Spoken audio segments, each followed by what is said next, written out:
I would request everyone to please silent your phones and kindly concentrate here, and please don't make any noises.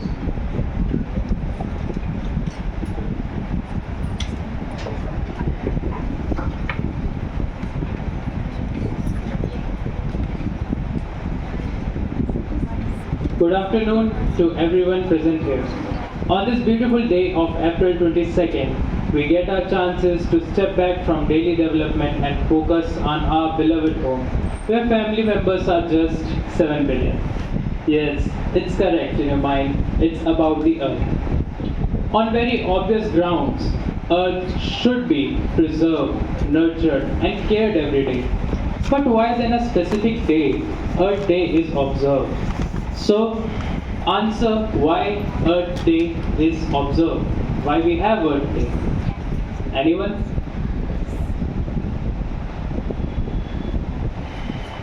Anyone have answers? Okay. So, to have an answer and uncover the fact behind the Earth Day, I'd like to invite Mr. Rathi on panel. Good morning, Mr. Rathi, and we all are very delighted to have you here. Good morning Aditya और बहुत बहुत शुक्रिया आपने मुझे यहाँ पे invite किया। तो राठी सर, सीधा पॉइंट की बात करते हैं। ये अर्थ डे के पीछे की हिस्ट्री क्या है? तो अर्थ डे ऐसा नहीं है कि इसकी शुरुआत जस्ट अभी अभी हुई हो या जस्ट एक ही दिन में हुई हो। इस अर्थ डे के पीछे एक बहुत सालों की हिस्ट्री रही है, और ये हिस्ट्री स्टार्ट होती है हमारी कहानी स्टार्ट होती है 1939 से। तो 1939 में DDT नाम का पेस्टिसाइड लॉन्च हुआ। अब इस पेस्टिसाइड का मेनली ये काम था क्रॉप्स को कीड़ों से बचाना।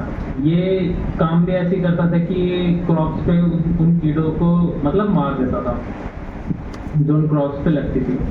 लेकिन इस पेस्टिसाइड के आने के बाद एक सबसे मेन सवाल ये उठा कि जो पेस्टिसाइड, जो केमिकल उन क्रॉप्स के ऊपर लग रहा है, जो कीड़ों को मार रहा है, वही क्रॉप्स हम खा रहे हैं, तो उसका असर हमारी बॉडी के ऊपर कैसे पड़ेगा? ठीक है, अब ये सवाल सबके जहन में था। 1962 में रेचल कार्सन द्वारा लिखी गई एक बेस्ट सेलर बुक थी जिसका नाम था साइलेंट स्प्रिंग्स। तो साइलेंट स्प्रिंग्स में उन्होंने इस बात को बहुत ज़्यादा हाईलाइट किया कि अलग अलग हमारी एक्टिविटीज़ से, ह्यूमन एक्टिविटीज़ से कैसे इन्वायरमेंट पे असर पड़ता है, इन्वायरमेंट पे इम्पैक्ट पड़ता है। अब उनकी ये लिखी बेस्ट सेलर किताब बहुत सारे टॉपिक्स के ऊपर थी, जहाँ पे DDT की भी बात हुई थी और ग्लोबल वार्मिंग और इन सब चीज़ों के बारे में भी बात की गई थी। एक बड़े ही महान एस्ट्रोनॉमर और साइंटिस्ट थे USA में, जिनका नाम है कार्ल सेगन। तो कार्ल सेगन ने एक बहुत ही फेमस बात कही थी कि molecules don't need passport to travel. तो इस बात से हम समझ सकते हैं कि कोई से भी मॉलिक्यूल्स रहेंगे, अगर कोई सा भी पोल्यूटेंट रहेगा तो वही पोल्यूटेंट कहीं से भी ट्रैवल करके कहीं से भी कहीं जा सकता है, उसकी कोई सीमित जगह नहीं है। अब ये बिल्कुल एक ऐसा दौर था 1962 से 1970 के बीच का, जहाँ पे लोगों के मन में ये अर्थ बचाने की एक जो क्या कह सकते हैं इसको, एक जुनून है, एक ये पैशन था, ये अब उमड़ने लगा था।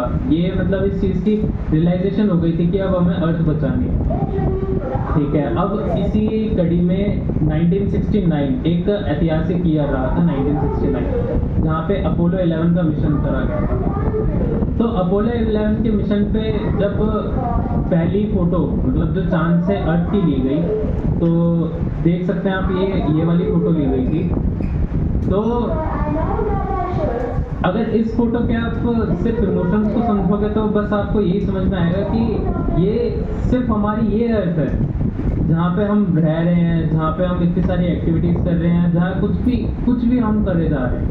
ठीक है, इतनी इंडस्ट्रियलाइजेशन हुई, हम अर्थ के इतने मटेरियल्स को इस्तेमाल कर रहे हैं, हम अर्थ के हर एक चीज़ को इस्तेमाल कर रहे हैं। लेकिन सिर्फ हमारी इतनी सी अर्थ है, इसके आजू बाजू ऐसा कुछ नहीं है कि बाहर से कोई हमारी मदद करेगा, या अगर कभी अर्थ पे भगवान ना करे कोई संकट आ जाए तो ऐसा तो नहीं है कि हम लोग निकल के फटाफट से कहीं भाग जाएं। तो इसीलिए सबसे एक मेन स्लोगन वहाँ से राइज होने लगा 1969 से 1970s के बीच में, और वो स्लोगन था we have to save our home, we have to save our earth. अब 1970s की बात करते हैं तो 1970s में अब बहुत सारे स्टूडेंट्स, एनवायरमेंटलिस्ट और बहुत सारे एनवायरनमेंट एक्टिविस्ट थे जिन्हें मतलब इस बात की रियलाइजेशन हो चुकी थी कि हाँ अर्थ को बचाना ही बचाना है। मतलब ऐसा नहीं है कि सिर्फ एक ही दिन का काम रहेगा, लेकिन एक मूवमेंट स्टार्ट हो चुका था जहाँ पे इंडस्ट्रियलाइजेशन में थोड़ी सी कटौती करनी स्टार्ट कर दी थी, मतलब थोड़ा उसे सस्टेनेबल बनाने की कोशिश करी गई थी।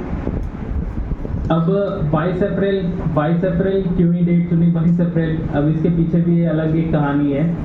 तो 22 अप्रैल मेनली चूज करने का सबसे बड़ा रीज़न ये था कि एक स्ट्रेटेजिक डेट थी, क्योंकि इस डेट के जस्ट बाद में मतलब समर ब्रेक स्टार्ट होने वाले थे और बच्चों के एग्जाम्स, फाइनल एग्जाम स्टार्ट होने वाले थे, इसीलिए 22 अप्रैल को चूज़ किया गया।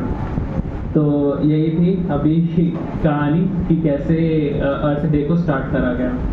अब धीरे धीरे 1990 के आते आते ये पूरा अर्थ डे का जो कॉन्सेप्ट था पूरा ग्लोबली हो चुका था, क्योंकि अब इंडस्ट्रियलाइजेशन भी फास्ट पेस पे होने लगी थी, और साथ ही साथ बहुत सारे मतलब देशों के अलग अलग इन्वायरमेंट्स है, तो बहुत सारे जो नेटिव लोग थे वहाँ के, तो उन लोगों ने भी इस चीज़ को नोटिस किया कि हाँ इंडस्ट्रियलाइजेशन और बाकी ह्यूमन एक्टिविटीज़ की वजह से भी बहुत ज़्यादा इफेक्ट पड़ता है एनवायरनमेंट को।